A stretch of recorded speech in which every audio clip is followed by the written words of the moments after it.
families, it's great to be here today for Families Matter, St. Lucie Public Schools Parenting Guide. We are excited to be your hosts. My name is Rebecca Benton. I am a life skills parent educator with Student Services. Hi again. I'm Dejon Jackson, Family and Community Outreach Administrator on special assignment for St. Lucie Public Schools. The focus of our show today is to discuss a spotlight on community health resources found right here on the Treasure Coast. The purpose of Families Matter, St. Lucie Public Schools Parenting Guide is to give parents and families information about the resources found within our local community. The resources shared could be in the form of people connected to St. Lucie Public Schools, like school counselors, district support personnel, or educators on your child's campus. Or the resources could be found on our St. Lucie Public School website, and it could be in the form of local community agencies that help your child achieve success.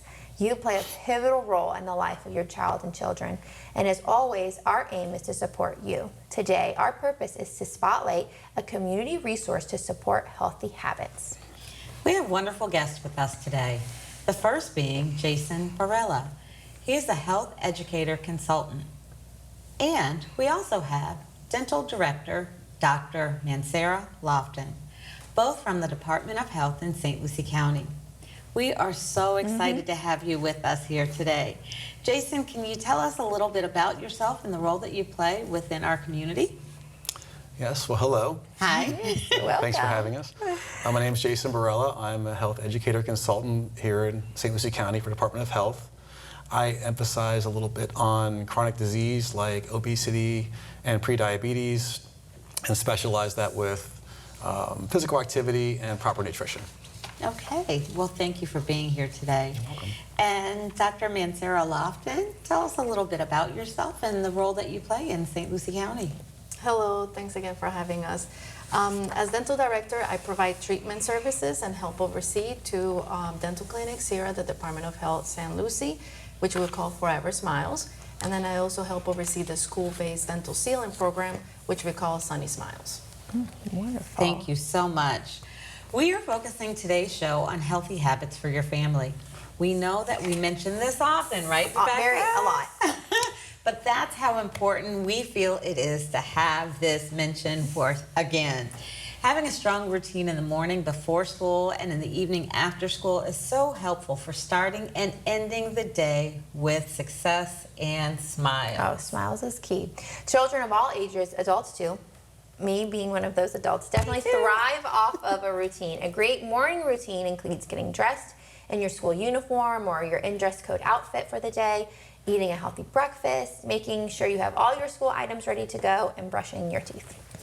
A healthy breakfast is essential to starting the day off with a full tummy, ready to learn and engage in all the learning activities for the day. Remember, in St. Lucie Public Schools, free breakfast is offered for all. You heard me right, free. You can check the menu on our Child Nutrition Services page. If your child wants to eat at home, Jason, what would you suggest as a healthy option to start the day off the right way? Well, a healthy breakfast is essential for children and adults, but mainly children. So I would say to stick with the basics. Fruit in the morning is a great way to go ahead and get started. If you're looking for a quality protein, that could be yogurt or eggs. If you want to go more carbohydrates, try to stick with the whole grains like whole grain bread or whole grain toast. If you can find a whole grain cereal with not a lot of high sugar in it, that's a great option as well. What parents and kids really want to avoid is those high sugar options and the ones that may be pre-packaged. So at the end of the day, just stick with the basics. You might want to just go ahead and stick with what you know with the fruit and the proteins. Now, Dejon, what do you prefer in the morning for breakfast? I prefer fruit. I love having blueberries and honeydew in the morning, and then I have to have my warm tea, hot tea in the morning to have a settled stomach. What about you, Rebecca? That's a good morning routine. My go-to is eggs. I love a good, it doesn't matter, eggs in the morning, that's my favorite. But my son, he loves to eat breakfast at school, but his go-tos are toast and cereal. And so families, don't forget to complete the school meal application. We'll link it on our Families Matter website. And it is so important. Another crucial part to the morning and the evening routine is good dental care. Dr. Mancera Loftin, can you go over some basics of dental care for us? How often should you brush? Should you floss? Is there a better toothpaste out there? All of those good things to talk about. Yes, definitely. You know, I love that you mentioned routine because that is exactly what we emphasize to all of our families. Starting the routine of oral care from infancy can make such a difference in the life of children and their entire families. Brushing after every meal would be ideal, but during school days, brushing before the child leaves to go to school or even us to go to work, starting off the day with a fresh smile is very important. But it also helps to provide this invisible shield that basically decreases the amount of food that stays behind on our teeth, that gets stuck to our teeth, which when combined with certain bacteria in our mouth is what ends up causing gum swelling as well as dental decay or cavities. At nighttime, the last thing to do is brush and floss, use a fluoride rinse. No sneaking midnight snacks after. I hear that from my patients' parents all the time. We told them to brush after dinner, but then they go sneak around, you know, the snacks. Because basically what happens is, you see, during the day, our saliva is being produced as we're speaking and going about our day, and that helps to decrease some of the acid that builds up on our teeth as bacteria breaks down the food we leave behind. However, at nighttime, we're not talking for the most part. So all that acid is basically sitting on our teeth and causing the breakdown that we eventually see as decay or cavities. We always encourage young parents or with young babies to make sure to start wiping their baby's mouth and gums with a clean cloth each day. This helps your baby's mouth stay nice and clean, but it also helps prepare them for toothbrushing. We say to start brushing using toothpaste at the side of the first tooth. From first tooth to 1 year old, use a smear layer, basically a little rice grain size, of non-fluoridated training toothpaste in the morning and after the last feeding. For children ages 1 to 3 years old, use a smear layer equal to, again, a little rice of grain of toothpaste, but this time with fluoridated toothpaste, and in the morning and after the last meal.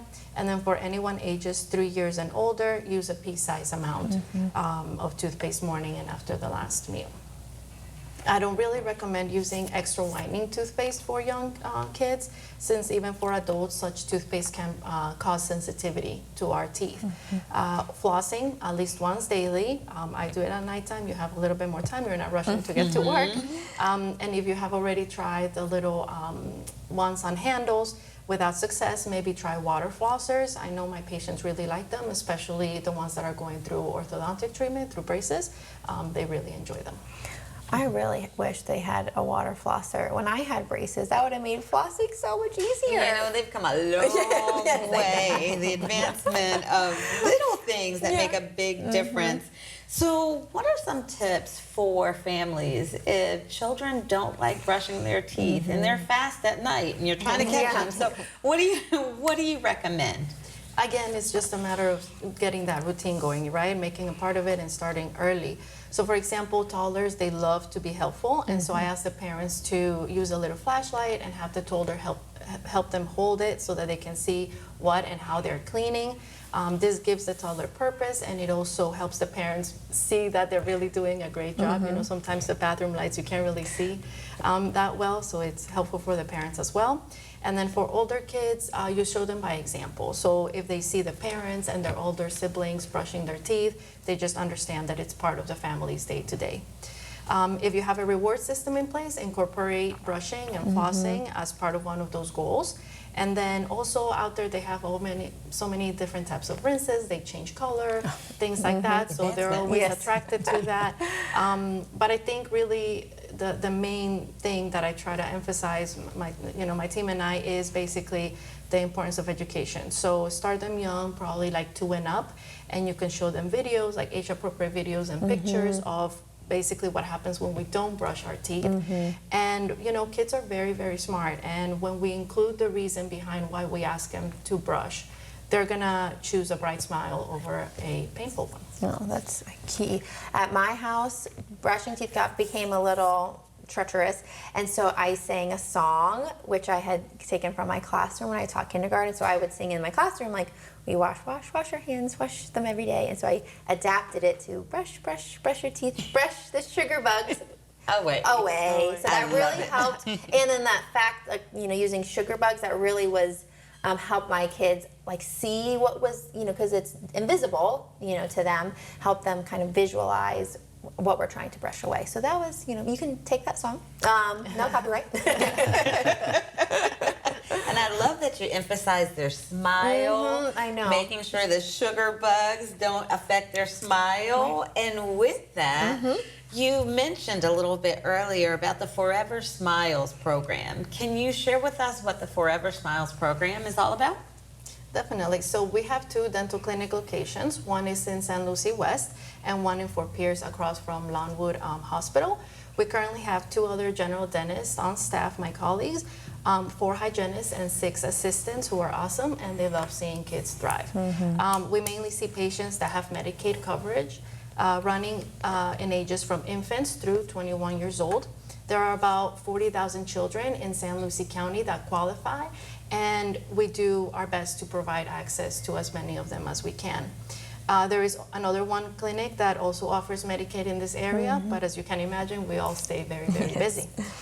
We do comprehensive exams, x-rays, cleanings, oral hygiene instruction, fillings, sealants, and extractions. And depending on the needs of the patient, we also guide the patients and their parents by providing referrals to the different dental specialists. Oh, all great resources. Can you share with families more details about the dental sealant program that's offered in St. Lucie Public Schools? So our Sunny Smiles team is also very exceptional. We have 2 dedicated hygienists, a record keeper, and a manager.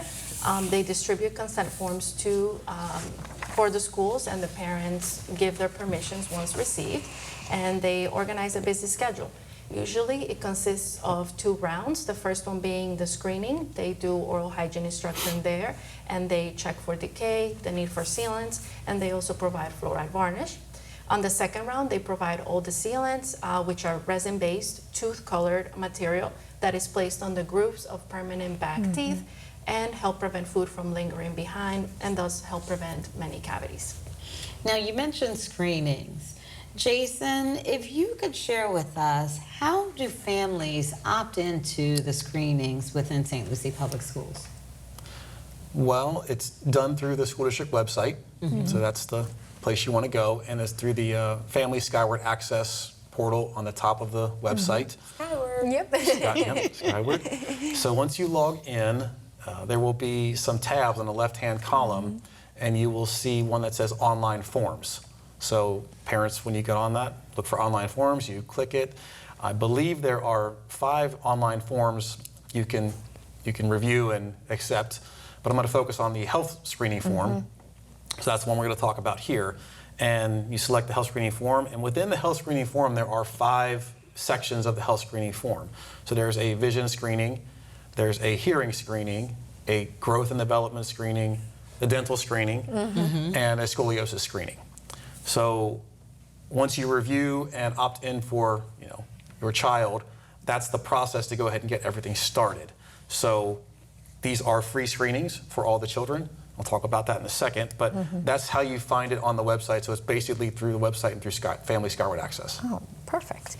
And remember, you can also find these forms and more on Skyward Family Access, which is another item we talk about all the time here on Families Matter. Checking into Skyward Family Access is a great task to add to your morning or evening routine as a parent or caregiver. Skyward Family Access goes beyond attendance and grades. These forms are best found in the desktop version and not on the app. Or your phone. Yeah, on your phone, right. Yep. So why is it so important for families to complete these screening forms? Well, the screenings are an excellent indicator of, identifying things that could become a problem later on. So if you want to catch a red flag before it gets to be a problem, this is the way to do it. They are done, or they're offered and done annually for students through the county. They're also free, like I mentioned earlier, so they have no cost to the families or parents at all. They're also done during the school day for the child at the school. So with no additional cost and with no additional time commitment from all the busy parents out there, I just see it as a win-win. It can give you all kinds of indicators for your child's health, and take advantage. Now, if you have any questions about these forms, please contact your child's teacher or the front office staff at your child's school. So once families opt into the screenings, what happens next? Once they opt in, their child will be put on the roster for the school for the particular health screening, or hopefully all of them, and they will be put on the schedule for the school year. Now, I don't have the exact schedule for all the schools and the screenings because we have a lot of schools and we have a lot of children, but they will be completed throughout the school year. And families, if you have any questions about when these screenings are scheduled for your school, be sure to contact your child's teacher or the front office staff of your child's school. Each school has a healthcare professional or nurse that can help guide you through this process. Absolutely. And now, how are families notified of these results? And depending on what the results are, what are the next best steps for parents? So if a student is referred for additional screening, they will be notified via mail with a snail mail letter. Yep, it will come on a yellow paper, I was told. It is our responsibility to go ahead and attempt to notify the parents or caregivers up to 3 times after the screenings are held. So check your mail, because we all know that mail sometimes doesn't come, but they are notified by mail. And I'm going to talk about more of the vision screening. That's the one that we see the most referrals for. They're given the instructions with the notification. They're also given the Florida Hiking Children's Vision Program flyer. That's specific because children that are referred for additional screening can receive another free eye screening exam and possibly free glasses with that program.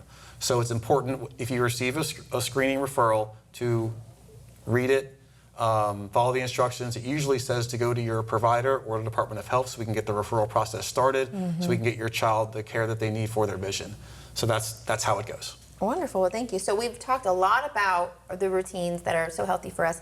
Something I like to do in the evening as part of my evening routine is go on a walk with my family. And we know that physical activity is a great addition to a morning or evening routine. What tips or resources do you have for families in regards to physical activity? Well, that's excellent. First off, good for you. Go Star. Students and parents need physical activity every day. Aiming to try to get the children at least, and adults, 150 minutes of physical activity per week. That breaks down to about 30 minutes per day for a 5-day week. So I'm going to talk about here, it breaks down to quality and quantity of the physical activity. This is a lot of variables here. So I'll use an example of if I want to go out and play cornhole with my kids for 30 minutes. That's awesome. We have a great time, have a lot of laughs. But 30 minutes of cornhole doesn't equate to maybe 30 minutes of walking or jogging, because what we wanted to do with physical activity is elevate the heart rate to a certain level. Right. Now, you can use your imagination. Cornhole doesn't move a whole lot. Walking and jogging, Competitive cornhole. unless it's really competitive, we're not moving to where we need to have the heart rate elevated. So it's one of those where it's the quality of it what we're really trying to focus on. A good rule of thumb is when you're trying to get that heart rate moving is when you're doing your exercise, you should be able to talk with your exercise, but maybe not sing with your exercise.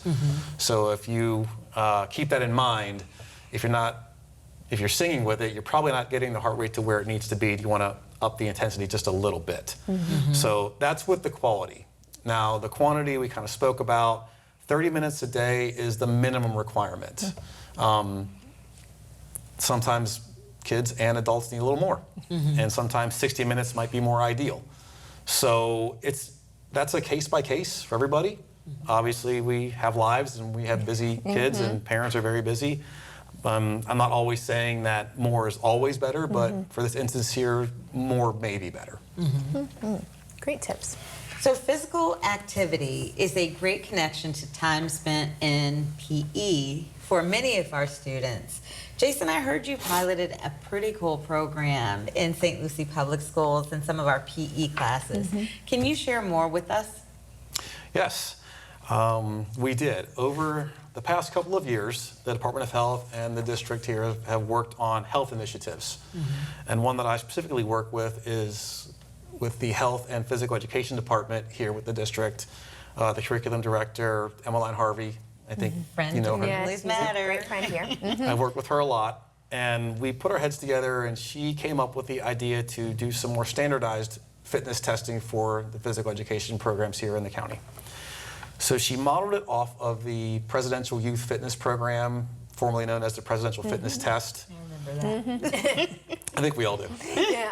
So she modeled it off of that, and with that, there are 6 tests that consist of that program.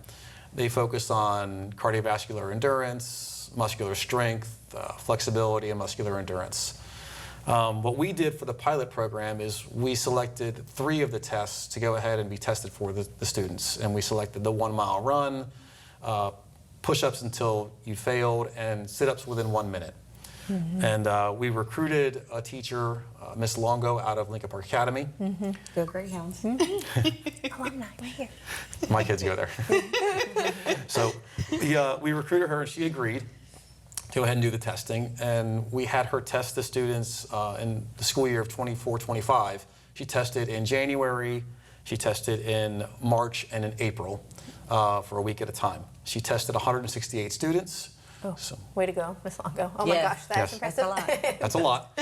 Yep, she did a great job doing that. So thank you, Miss Longo. Yes. And I was able to get a hold of the data at the end of the school year. I pulled it apart, put it back together. Emmeline and I have met a few times since then, and happy to say that we're going to go ahead and expand the program with the teachers. I'm going to be presenting to the physical education teachers on the PD Day on September 10th, so a couple of weeks from now, and we're going to hope that more teachers jump on board with it. Oh, that's right around the corner. That's awesome. Yes. I remember taking the original test at LPA. Don't think I did too good. But I'm so glad to hear that's coming back. And so as some of these schools are trying it, I will try it out, right? And I will be taking the test this month. But Jason, I don't want you to publish those results, please. No worries.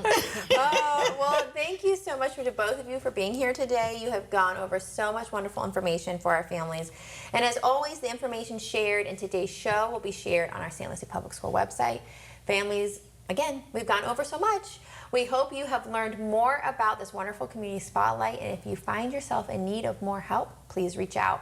Our aim is to be the guide on the side for the many resources found within our community. Once again, Rebecca, we've had a great show. Always We want to say a very special thank you to both of our experts in the community. And if you have missed any of our shows, please tune in to WLX Horizon to watch it, catch up, and feel connected. Check out St. Lucie Public Schools social media outlets for our next show. Next month, we are dedicating our show to another community spotlight. It's going to be great. Yes. Remember, all families matter in St. Lucie Public Schools.